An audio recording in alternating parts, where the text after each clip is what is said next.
Buenas tardes a todos, soy Amy Shirney, soy estrategista de acciones de América Latina en JP Morgan. Tengo mucho honor de moderar este panel junto con mis colegas Fabio, Viviane y Matthew. El tema generando valor para el inversor mediante ESG entró en la pauta del mercado hace poco tiempo. Nuestros oradores ya dedican a este tema desde hace muchos años. Y aquí en el JP Morgan también estamos haciendo bastantes trabajos con respecto a esta pauta. Un ejemplo de esto es un índice cuantitativo de ESG que fue creado mirando 9 factores de ESG y creando a partir de entonces un ranqueo entre todos los países emergentes y también un ranqueo de momento, viendo cuáles son los países que están mejorando o empeorando en términos del ranqueo. Hoy Brasil no figura bien en el ranqueo en su totalidad, pero el momento está mejorando poco a poco, especialmente en lo que se refiere a la iniciativa de las empresas en el tópico del ESG. Nuestro índice cuantitativo también mira a sectores y especialmente en términos de healthcare, vemos que healthcare en Brasil, este sector de salud se encuentra en un momento muy bueno en ESG, sin embargo, todavía está elencado en el promedio de los otros sectores. Nuestros oradores tienen perfiles bastante distintos. Cada uno va a hablar de un aspecto acerca de invertir dentro del contexto de ESG. Así que, sin tardar más, voy a darle la palabra a Fabio, que después será seguido por Viviane y por último, Matthew. Cada uno va a hablar por aproximadamente 10 minutos y después de esto haré preguntas y también les incentivo a enviar preguntas. Muchas gracias por la invitación. Sin tardar más, Fabio, le dejo la palabra. Gracias, Emi. Buenas tardes a todas y todos. Es un gusto estar con ustedes aquí. Es un gusto también, Matthew y Viviane, estar con ustedes compartiendo este espacio. Creo que será una conversación muy rica y justo esta multiplicidad de perspectivas va a enriquecer mucho el debate. Emi planteó en su habla inicial un punto muy interesante que muchas veces nos pasa desapercibido, que esta temática de ESG, por una parte, parece muy nueva, pero es muy antigua. Algo que se practica desde hace poco tiempo. Solo ahora se está hablando tanto en el mundo corporativo y financiero. Me gustaría plantearlo, pero es importante contextualizar dos cosas. No hay nada de nuevo en ESG.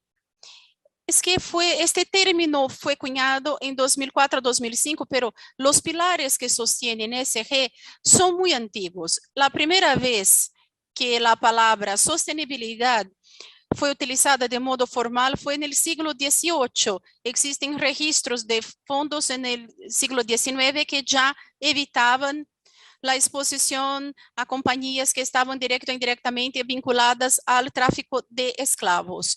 Fondos europeos abiertos al público en la década de los 60 ya practicaban lo que se llama inversión responsable, después fue, entre comillas, rebautizado como ESG. Mi misma empresa,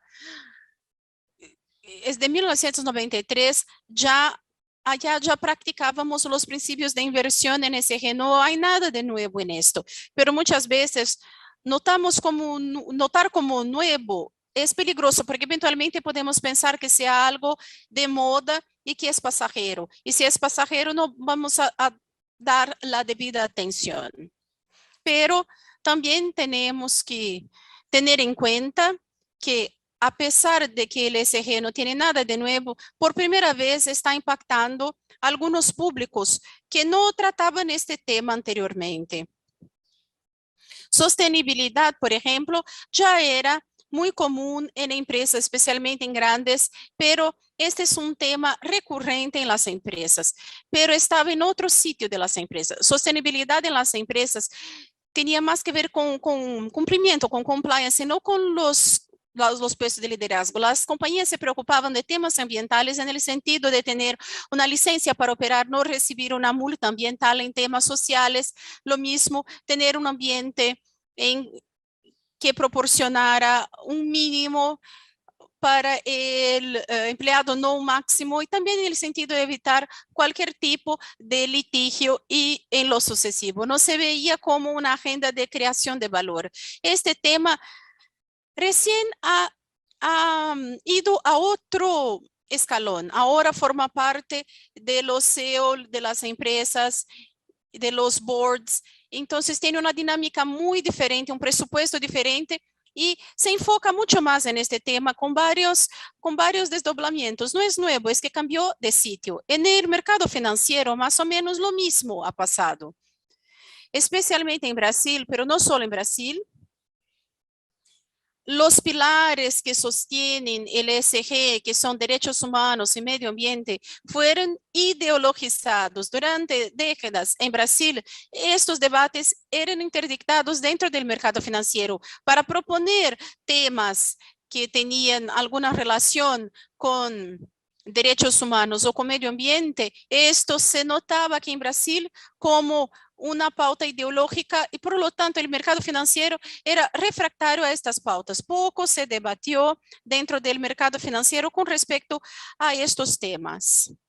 Pero estos temas del ESG son muy complejos, densos, profundos, amplios, y para estos públicos que fueron impactados muy recientemente con estos temas y necesitan dar respuestas inmediatas, especialmente en el mercado financiero, que vive de inmediatismo en la respuesta. Entonces, resulta una situación muy complicada. ¿Cómo uno va a dar una respuesta inmediata acerca de un tema que es demasiado complejo, amplio y profundo? Lo que está pasando en el ámbito del mercado financiero y también del mundo corporativo es una reducción de agenda.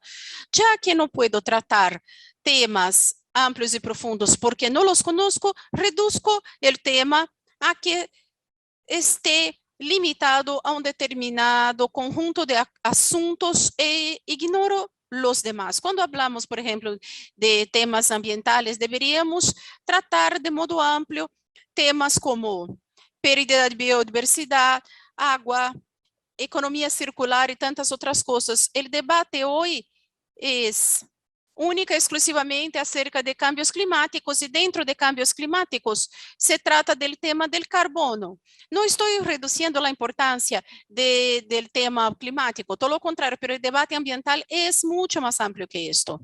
Cuando hablamos de las pautas sociales, especialmente estando en Brasil, deberíamos tener una mirada más amplia. Brasil es el séptimo país más desigual del mundo, es el segundo que más mata en accidentes laborales, es un país que tiene el 56% de negros y una falta total, una ausencia total de inclusión racial. Somos el más transfóbico del mundo y estas pautas no se discuten, estos temas. Lo que se discute para este género es equidad de género. Y de nuevo, no estoy reduciendo la importancia de la equidad de género, pero no podemos comprender la equidad de género como la única pauta social, es mucho más amplio que esto. Si tenemos en cuenta lo que se debate por aquí, que es el tema climático y la equidad de género, vamos a percibir que son pautas internacionales, no domésticas. Es una crítica que falta a las compañías brasileñas tener una mirada más tropicalizada, más brasileña acerca del tema. Básicamente, cuando pensamos de un modo estratégico y pensamos más como una palanca de creación de valores a largo plazo, tenemos que tener en cuenta que el capitalismo está cambiando totalmente de cara. En los años 90, las empresas en general eran gestionadas con el enfoque único exclusivo a sus accionistas. Era lo que llamamos capitalismo para shareholders, en el sentido de que los procesos decisorios de las empresas tenían como objetivo contemplar al accionista. No estaban preocupados del ecosistema en el cual la empresa operaba. Y eso no es sostenible a largo plazo y se está notando, lo están notando varias compañías y estamos en una transición a un capitalismo más inclusivo que se llama capitalismo para partes interesadas. Entonces, los procesos decisorios contemplan los stakeholders en general, incluyendo los shareholders, no solo los accionistas.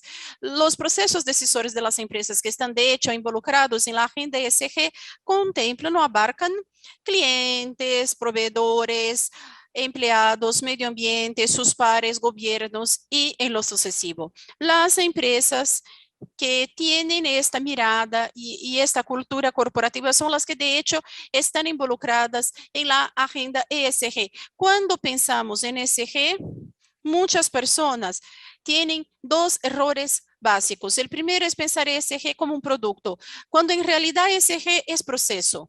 Es una empresa no puede clasificarse como siendo adherente o no a ESG mediante el producto que produce o el sector en el que actúa. Es muy posible encontrar empresas, por ejemplo, de energías renovables con autos eléctricos que no adhieren a las buenas prácticas. Todo lo contrario, es posible encontrar empresas que estén en sectores que nada tienen que ver con esta agenda y que tengan buenas prácticas. ESG tiene que ver con proceso, responsabilidad, ética, en relación con los stakeholders en general. ESG tiene que ver con un determinado sector, eso no se justifica. Un segundo punto que es muy importante desmistificar es que existe una dicotomía entre responsabilidad y rentabilidad. Y muchas personas piensan que al elegir el camino de la responsabilidad estamos renunciando a la lucratividad. Esto no es verdad. Las compañías perciben cada vez más que al elegir el camino de la responsabilidad están también eligiendo el camino de la rentabilidad. Entonces, empresas ESG o empresas que por fin tengan buenas prácticas y cultura corporativa despiertan todos los días de mañana pensando en cómo ser mayores, mejores, más lucrativos, con más rentabilidad, aumentar su margen y así en lo sucesivo. Al contrario de las percepciones comunes, no son empresas perdulares, empresas que no se preocupan de generación de resultado. Podemos, por fin, a lo largo de este debate, brindar varios ejemplos ilustrativos, pero creo que esta es una falacia que necesitamos combatir para tener la real percepción del ESG. Bajo mi mirada de inversor, lo que busco son las empresas que tienen esta mirada de largo plazo y toman decisiones basadas en stakeholders y que son responsables de sus externalidades, empresas que comprenden el impacto negativo que genera para el ecosistema en que operan e intentan como máximo reducir estos impactos y con eso logran mirar más a largo plazo y generar más valor a sus accionistas. Muchas gracias. Gracias, Fábio. Tendremos varias preguntas aquí. Y yo quiero cambiar un poco el orden y llamar a Matthew para hablar ahora.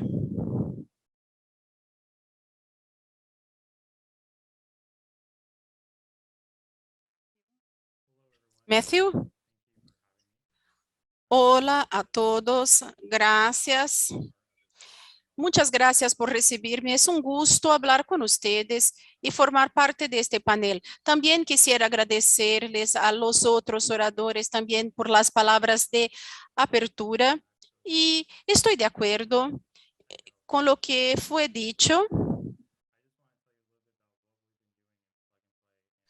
Quisiera hablar sobre lo que estamos haciendo plug and play en términos de sostenibilidad. Hay mucha cosa específica en Latinoamérica. Soy el director global de sostenibilidad de plug and play. Estoy en la empresa desde hace 3 años y trabajo con sostenibilidad desde hace 10.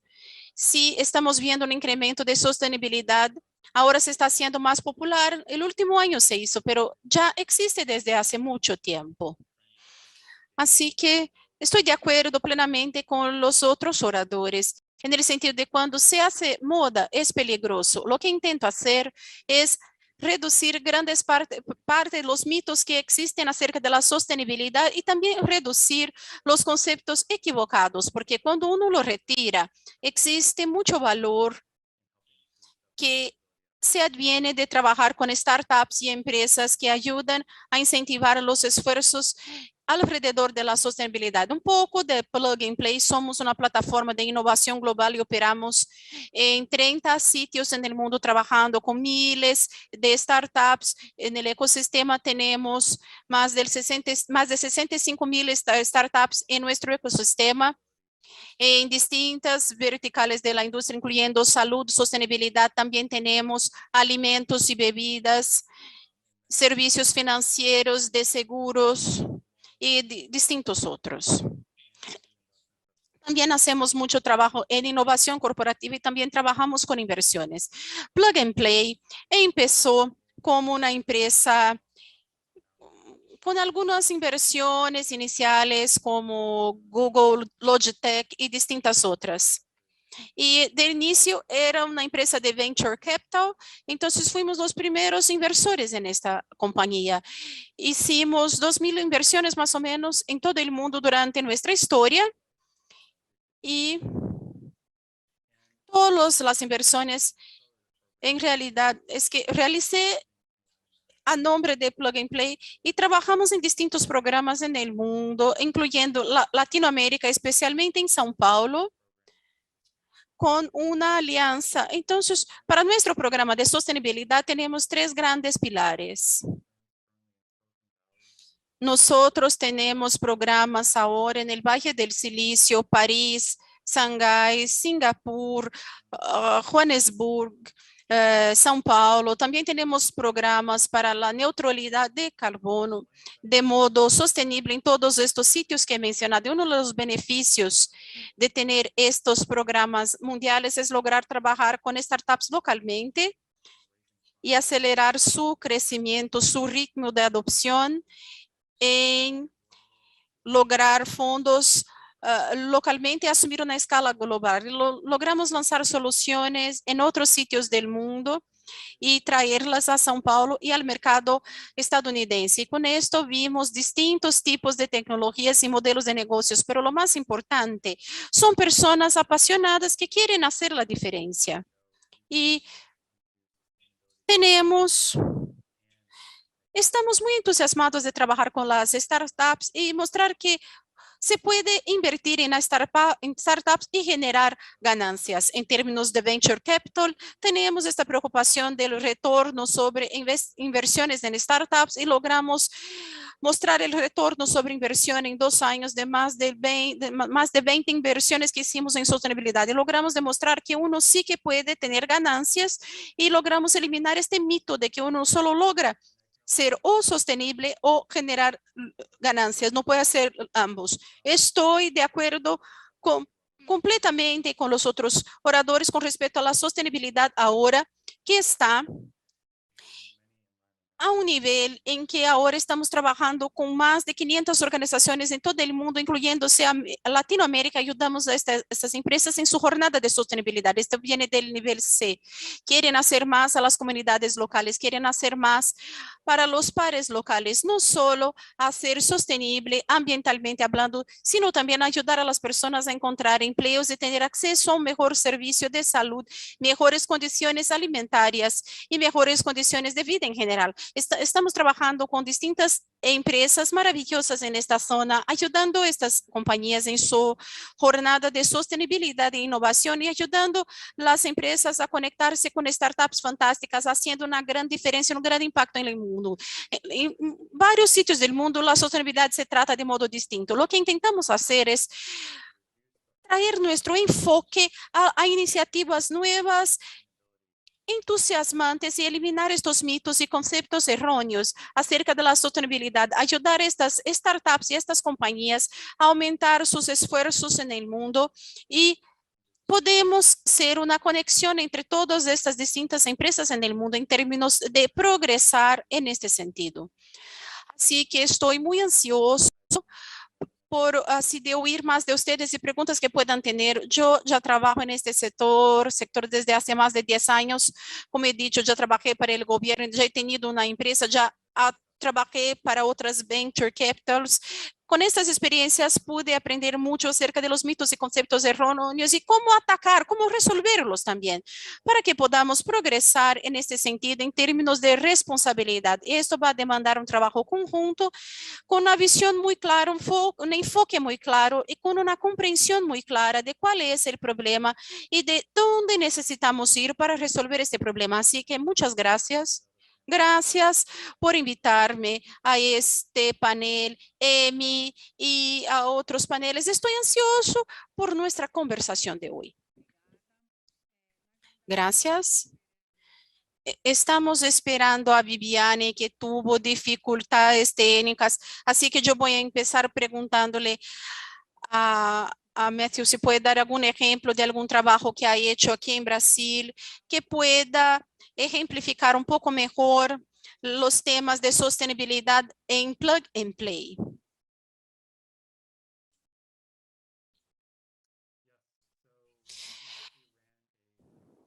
Sí, nosotros tuvimos un programa de aceleración en São Paulo en que aceleramos más o menos 12 startups en la región en que estamos trabajando en los temas ambientales.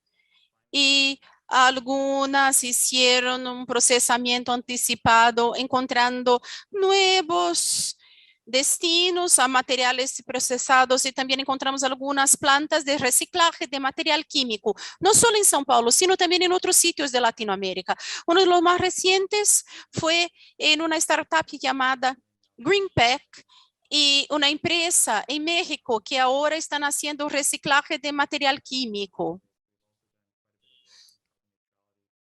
Y también hicimos un gran trabajo en neutralidad de carbono. Pero los que en general tengo más orgullo es una empresa llamada Nylas, en que ayudan a prevenir el desperdicio de alimentos y que el alimento termine en un relleno sanitario. Así que ellos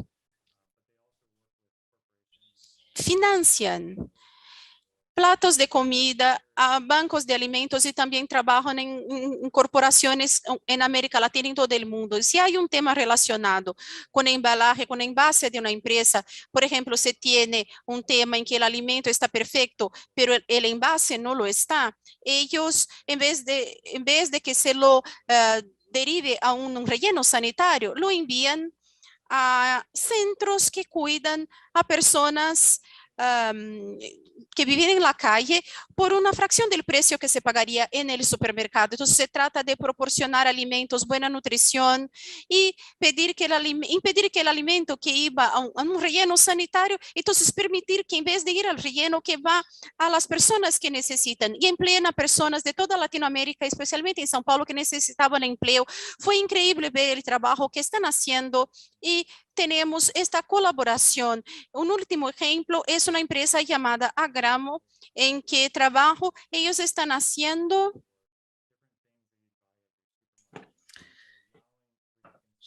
y entonces otros productos comprados en los supermercados y permiten que los consumidores tengan acceso a precios a granel, incluso si no necesitan el material a granel. Es decir, ayudan a las personas a tener accesos a artículos de rutina que necesitan a precios muy inferiores.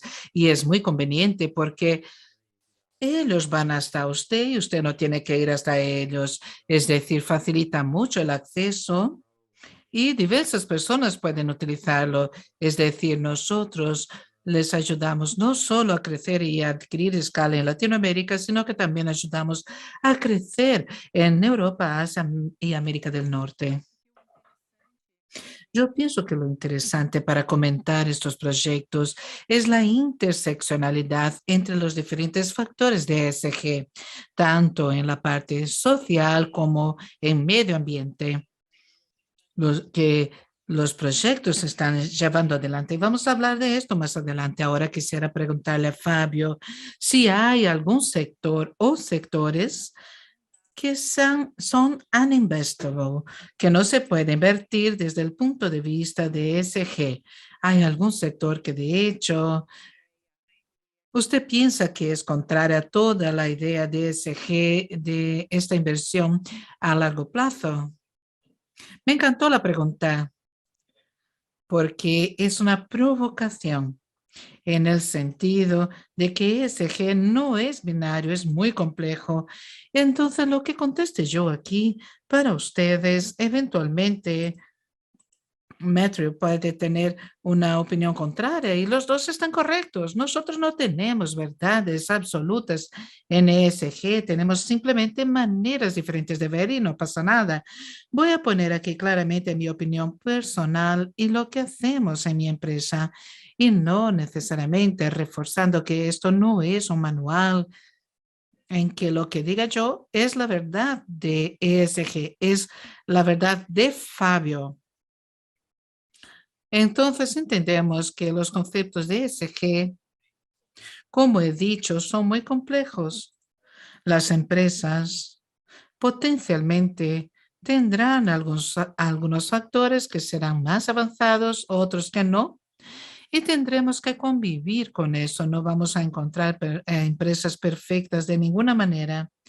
Y otra cosa es que a lo largo del tiempo estos temas van cambiando, el enfoque va cambiando, la manera como la empresa maneja determinados temas va cambiando, la sociedad va cambiando, es decir, no es una opinión estanco, es una opinión que es muy dinámica. En nuestra opinión, solo hay un factor ESG que sea binario y este sí para nosotros es un factor de exclusión que es la ética, no hay media ética, o uno es o no es. En este sentido, establecemos esta línea. Yo jamás invertiría en una empresa antiética.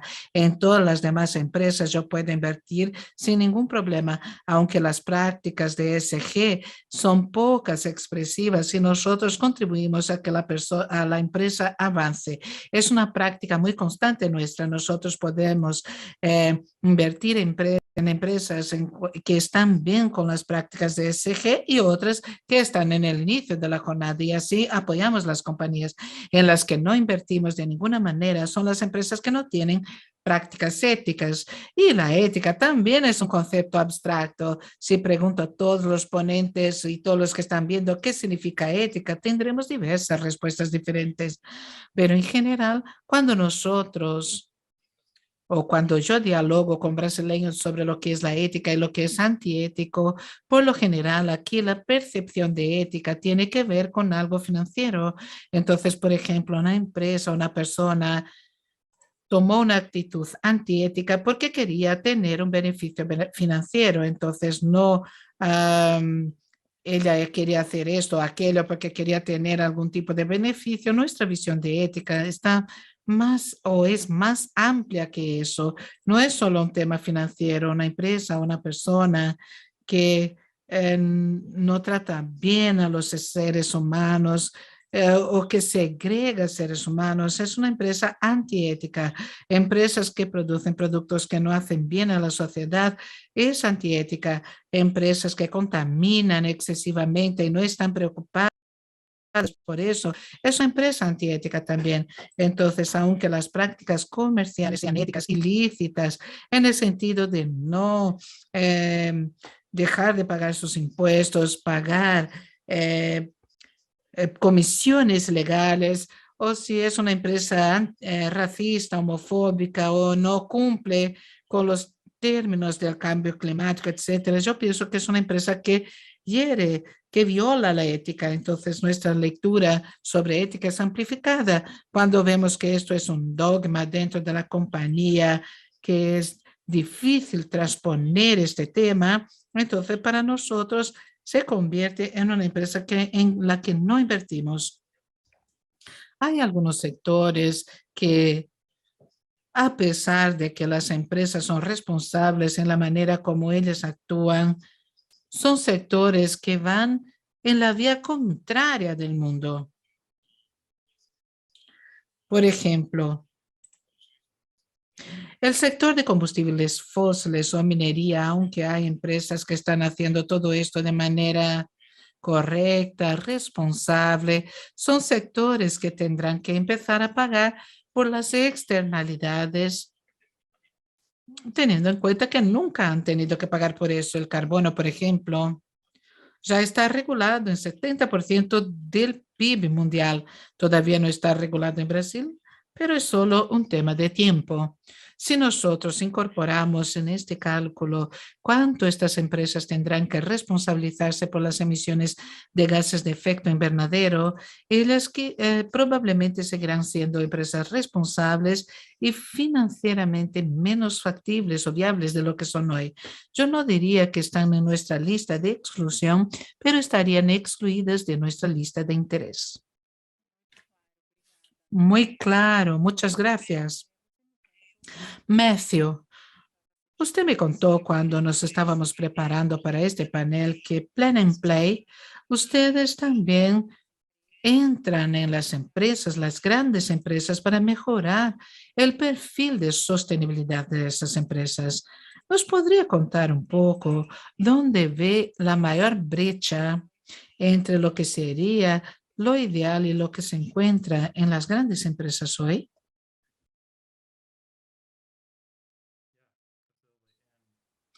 Claro, yo quiero decir que estoy totalmente de acuerdo con Fabio. Y una cosa que trato de hacer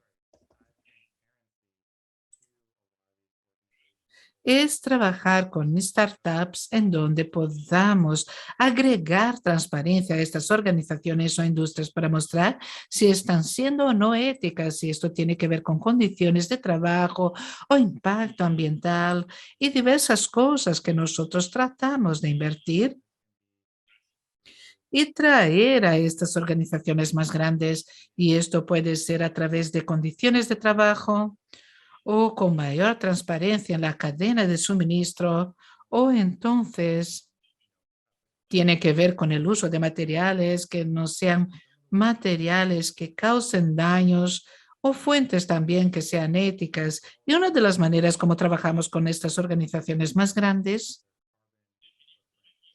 es en definir cómo están manejando su huella de carbono, la huella en el sector hídrico y encontrar soluciones para reducir esta huella o estas huellas en general y a la vez mostrar cómo es que pueden generar ganancias al hacer esto.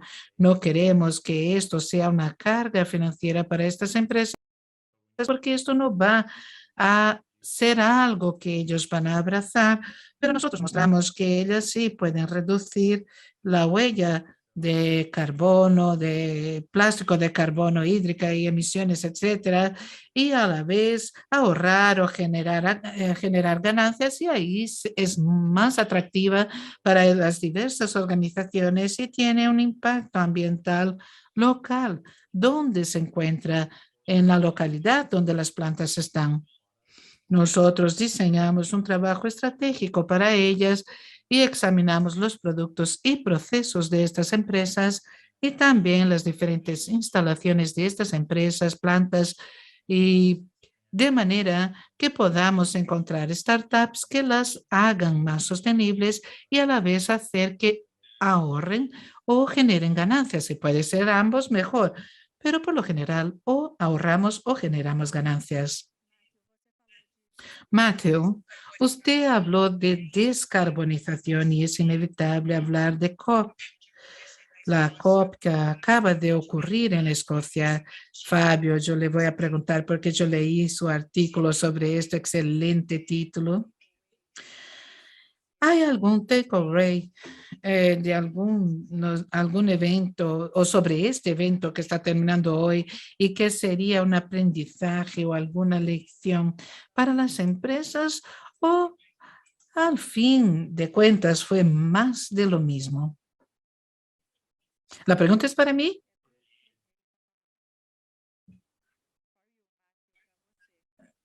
Sí, Matthew, es para usted. Bueno, para mí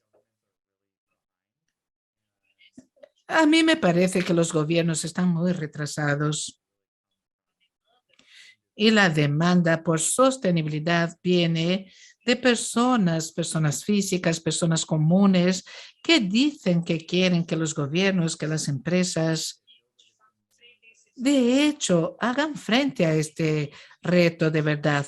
Parece que la generación más joven es la que está haciendo esta demanda y empujando esta demanda, y los gobiernos están tardando en ir en búsqueda de la solución de este tema. Me pareció algo como un poco más de lo mismo. Yo quisiera haber visto más acciones más rápidas, y yo sé que es difícil hacer la descarbonización en muchos de estos sectores en muchos países. Es un trabajo sumamente complejo, pero el ritmo de adopción tiene que ser más rápido. Yo estoy en California y desde California estoy conversando con ustedes, y en una gran parte del año hubo incendios en California, y esto está muy relacionado con los cambios climáticos. Para mí incluso es un tema personal. El cielo se pone gris, tenemos mucho humo, tenemos cenizas que cubren nuestras casas, tenemos que salir de nuestros hogares con alguna frecuencia, y es necesario que haya más urgencia por parte de los gobiernos. No tiene que ser una conferencia una vez al año que los haga hacer algo, tendría que ser algo más regular, a un ritmo mucho más rápido. Y yo pienso que ellos tienen que avanzar, tienen que hacer más. Los compromisos se han establecido de manera gradual. En la última COP tuvimos algunos nuevos compromisos establecidos, pero hay que hacer mucho más. Yo aplaudo, pero no con mucho entusiasmo. Yo sé que es un poco, es una respuesta poco positiva, pero es mi opinión sincera sobre esto. Yo pienso que Fabio comparte la misma opinión, ¿no es así? Fabio, ¿quiere comentar algo sobre esto? Bueno, Matthew, yo pienso que le gustará el artículo que publiqué ayer, porque es muy parecido a lo que dijo ahora. Ayer yo tuve el gusto y el privilegio de participar en la COP como panelista en una sesión denominada de Best Agenda, y hemos traído estos planteamientos, y de manera objetiva, yo pienso que esta COP en especial era una COP diferente de las demás por diversas razones. Primero, porque el año pasado no hubo COP, estábamos en medio de una pandemia, y la última COP fue en Madrid en 2019, y en estos últimos 2 años muchas cosas ocurrieron. Lo primero fue la misma pandemia, y la pandemia, como un efecto adverso de todo eso que hemos vivido, trajo dos temas que son muy relevantes, pienso yo, para el contexto de una COP. Lo primero es la mirada más social, tanto por parte de los gobiernos como de las empresas. En 2019, quizás no tuviéramos esta mirada tan orientada al bienestar de las personas. Era una mirada quizás un poco más individualista, y ahora había una expectativa de que países y empresas extendieran un poco esta mirada de una manera diferente, teniendo en cuenta todo lo que pasó. El segundo aspecto que me parece relevante es el tema de la ciencia, que adquirió mucha relevancia los últimos años por cuenta de la pandemia. En estos últimos 2 años, Brasil, desgraciadamente, en la encuesta antes de la pandemia, era entre todos los países relevantes desde el punto de vista de la población el que menos respetaba la ciencia. Entonces, todo lo que se discutió a lo largo de estos últimos 2 años desde el punto de vista de la vacunación, lo que pasa durante la pandemia, trajo una luz importante a la ciencia y era un combustible relevante para la COP. Pero hay más. Esta COP también es la COP de la vuelta de los Estados Unidos al Acuerdo de París. Trump salió del Acuerdo de París, Biden tuvo una campaña totalmente enfocada en la agenda ambiental, y es un acuerdo sumamente relevante, es decir, la vuelta de los Estados Unidos al juego era muy importante para esta COP en especial. Además de eso, el tema ESG adquirió una dimensión y una escala muy grande en estos últimos 2 años. Estamos hablando de una COP que antes estaba limitada a algunos públicos y ahora el mundo corporativo y el mundo financiero también participan en la COP con más atención. Además, en esta COP había un tema pendiente muy grande, no quiero ser muy técnico, pero la discusión del artículo 253 del Acuerdo de París que regulaba el mercado de carbono internacional en los últimos 2 años. Este mercado adquirió mucha relevancia. Había una expectativa enorme sobre esta COP. Y cuando miramos, bueno, la COP todavía no ha terminado, ¿no? Y no terminó de la manera que se esperaba y hay muchos despliegues que vienen después de la COP. Y estoy totalmente de acuerdo con Matthew. Tanto de la parte corporativa como gubernamental, hay intereses particulares que están prevaleciendo frente a los colectivos. Empresas y gobiernos mirando sus propios ombligos en lugar de mirar los temas que de hecho deberían estar bajo su visión de una manera social y más colectiva. Tenemos un retraso en la agenda. A pesar de la importancia de esta COP, nosotros nos frustramos frente a esto de una determinada manera. Pero hay cosas positivas que podemos sacar de ahí. Hay 2 puntos.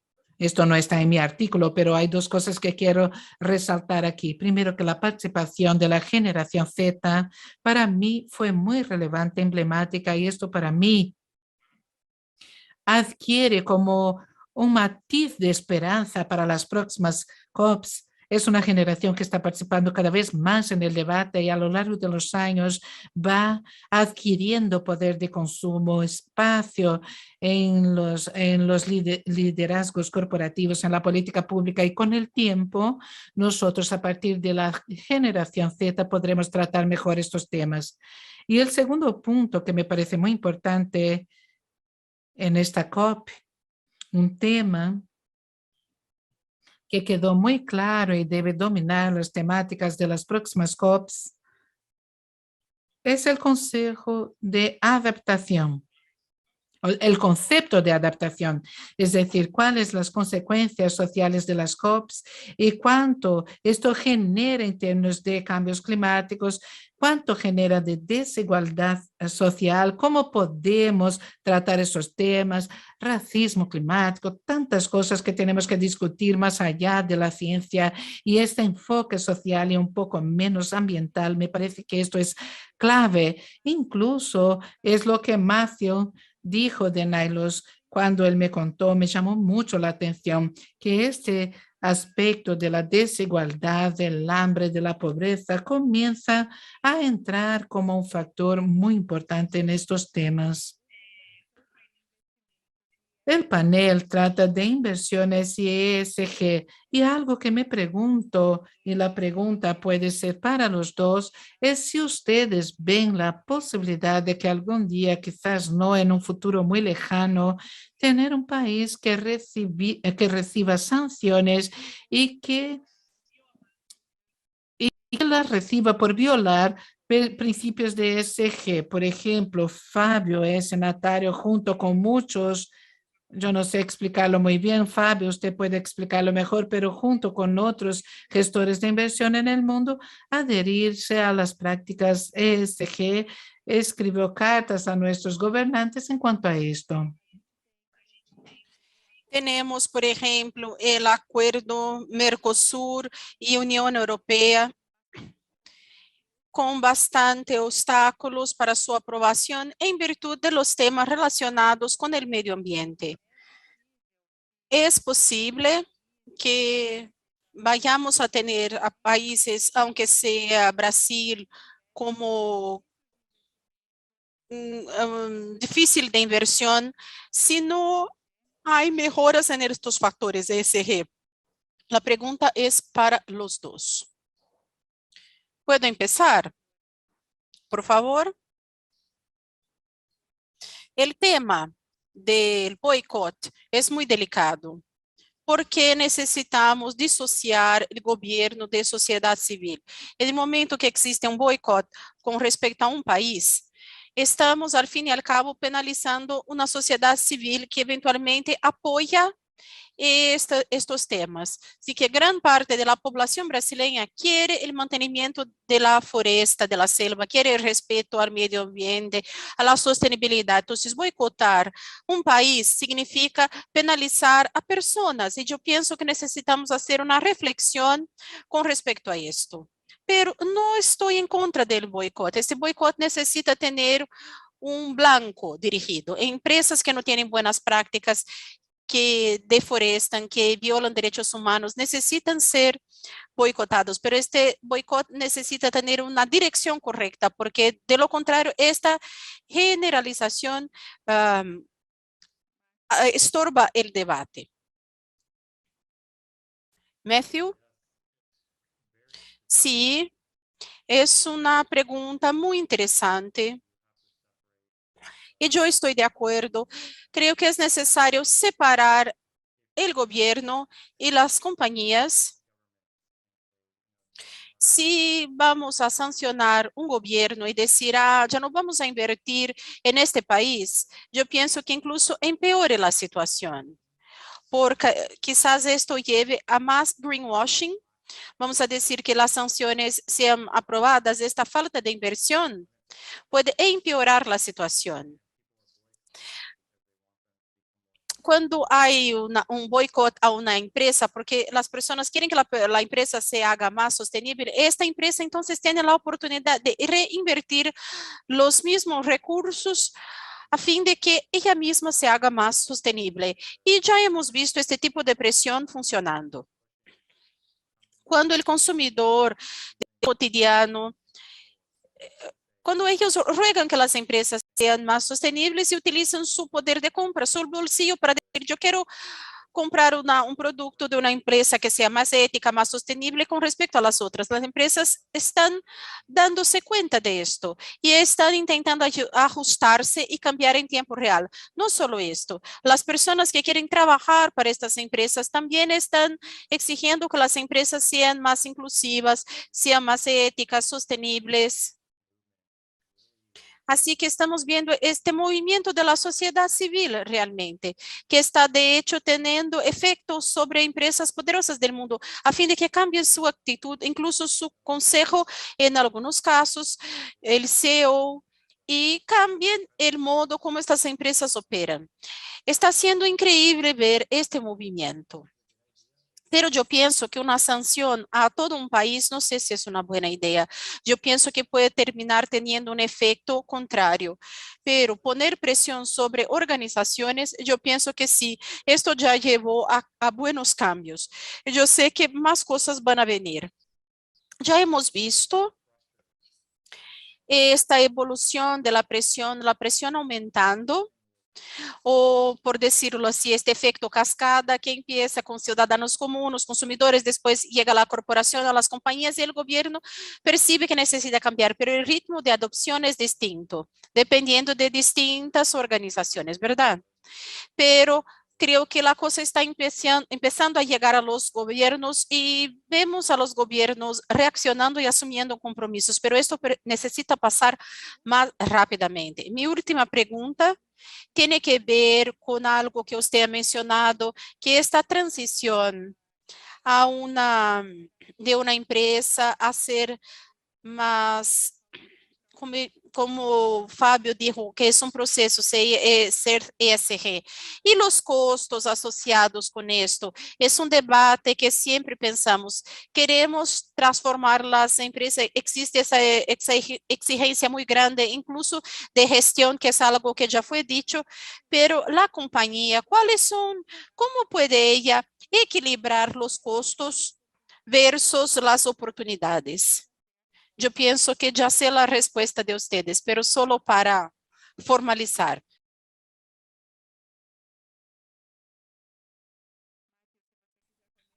Matthew, si quiere empezar usted. Sí.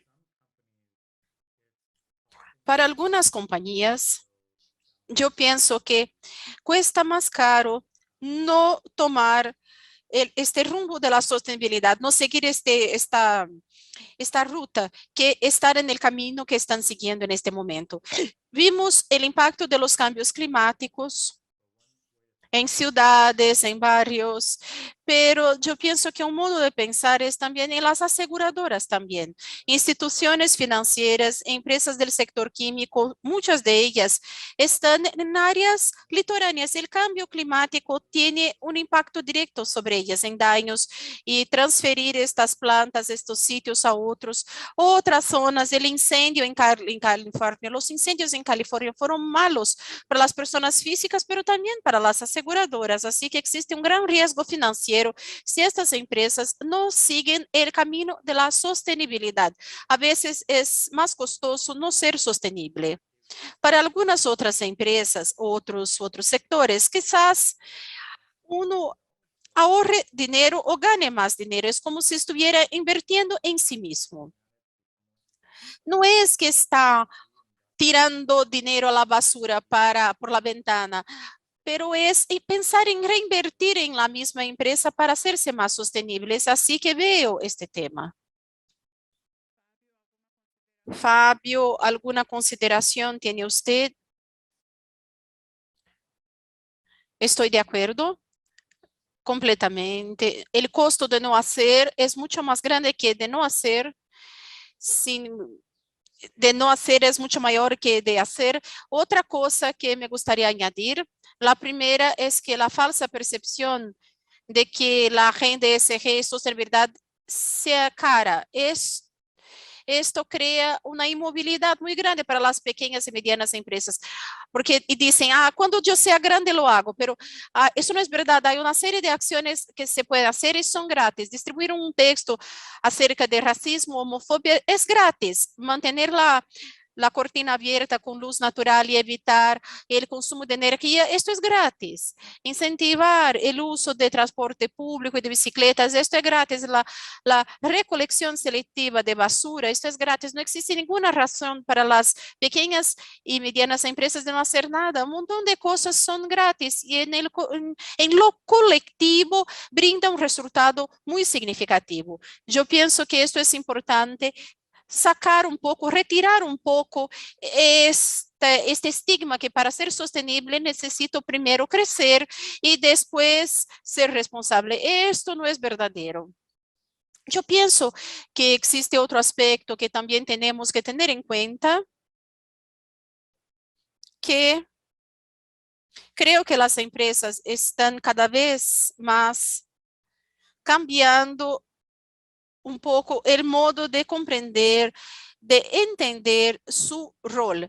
Hace muy poco tiempo las empresas comprendían que su responsabilidad estaba circunscrita a las puertas de la empresa. Vendían un producto, la responsabilidad ya no es mía, es de quién. Es de quien me lo compró, del minorista, del distribuidor, del consumidor final, etcétera. Creo que la comprensión ahora es de cadena, responsabilidad de la empresa, que desde sus proveedores, en toda la cadena, incluso tercerizados, hasta el destino final. Esto tiende a hacer que la economía cada vez resulte más circular y que las empresas comprendan la dimensión de sus responsabilidades. En este sentido, viene otro tema que está en paralelo, que es hasta hace poco tiempo, empresas que no se posicionaban con respecto a los grandes temas de la sociedad se veían como neutrales. Ahora las empresas que no se posicionan se ven como omisas. Así que las empresas necesitan posicionarse, aunque no formen parte de la actividad, de su actividad. Empresas necesitan hablar acerca de democracia, de racismo, empresas necesitan hablar de cambio climático y etcétera, acerca del bajo el riesgo de ya no ser polos de atracción y retención de talentos. Las personas de la generación Z no quieren trabajar en una compañía que no dialoga con los mismos valores. Así que no seguir una agenda ESG significa también el riesgo de no atraer a talentos. Si no tiene talentos, está desfigurando su misma compañía. Creo que ya no es una opción y quien pone esto en la cuenta que esto cuesta y tanto, no está considerando los costos invisibles que tiene, por ejemplo, de su producto, que no se lo vean bien, que su empresa no sea el blanco de contratación de talentos y en lo sucesivo. Tenemos que mirarlo de un modo más amplio. Muy bien, llegamos al final de nuestro panel. Yo he aprendido mucho y tengo la seguridad, tengo el honor de tener a Fábio y a Matthew. Les agradezco mucho y creo que estamos todos a su disposición. Muchas gracias. Estén y que se queden para el próximo.